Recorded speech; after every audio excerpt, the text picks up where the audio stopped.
رومانی T V کے معزز دوستوں السلام علیکم دوستوں، آج کی اس ویڈیو میں آپ کو ایلن مسک کی اسپیس ایکس نامی کمپنی کے ایک راکٹ کے بارے میں بتاؤں گا جو کہ خلا میں بے قابو ہو چکا ہے اور کہا جاتا ہے کہ وہ 4 مارچ کو چاند سے ٹکرا جائے گا۔ اس ساری تفصیلات کو جاننے کے لیے میری آپ سے گزارش ہے کہ اس ویڈیو کو آخر تک ضرور دیکھیے گا۔ پیارے دوستوں، امریکی نجی راکٹ کمپنی اسپیس ایکس کا ایک راکٹ جسے 2015 میں موسمیاتی سیٹلائٹ کو لانچ کرنے کی غرض سے خلا میں بھیجا گیا تھا، 4 مارچ کو چاند کی سطح سے ٹکرا جائے گا۔ مشن کی تکمیل کے بعد فالکن 9 نامی اس راکٹ میں اتنا ایندھن نہیں تھا کہ وہ واپس زمین پر پہنچ سکے، جس کی وجہ سے وہ خلا میں ہی رہ گیا تھا۔ ماہر فلکیات جوناتھن میک ڈول نے BBC کو بتایا کہ یہ اپنی نوعیت کا پہلا واقعہ ہوگا جس میں ایک بے قابو راکٹ چاند سے ٹکرائے گا۔ جوناتھن میک ڈول سائنسدانوں کی اس ٹیم کا حصہ تھے جس نے تجربے کے طور پر ایک راکٹ نما چیز کو چاند سے ٹکرایا تھا۔ وہ سمجھتے ہیں کہ فالکن 9 کے چاند سے ٹکرانے سے معمولی سا اثر ہوگا۔ یہ راکٹ ایلن مسک کی کمپنی اسپیس ایکس کا حصہ ہے جو انسانوں کو دوسرے سیاروں تک لے جانے کے منصوبے پر کام کر رہی ہے۔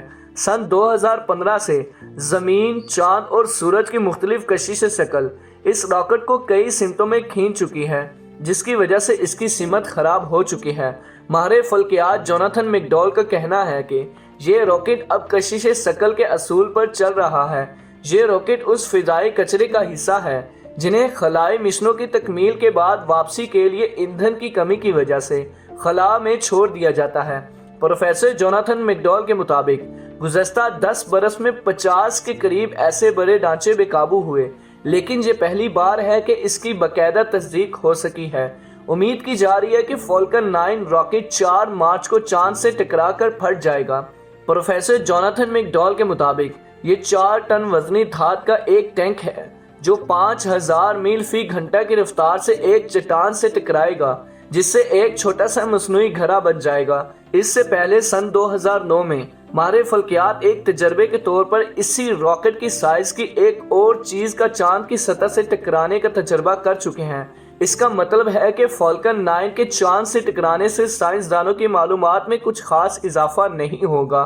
پروفیسر جوناتھن میک ڈول کہتے ہیں کہ ابھی تک تو خلا میں پھیلے ہوئے کچرے سے کوئی خطرہ نہیں، لیکن مستقبل میں ہو سکتا ہے۔ وہ کہتے ہیں کہ اگر مستقبل میں چاند کی سرزمین پر بستیاں قائم ہوتی ہیں تو ہمیں خلائی کچرے کے بارے میں معلومات چاہیے ہوگی۔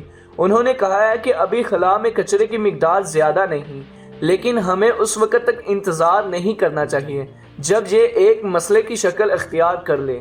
لیکن سوال یہ پیدا ہوتا ہے کہ اب سے 4 مارچ تک کیا ہوگا؟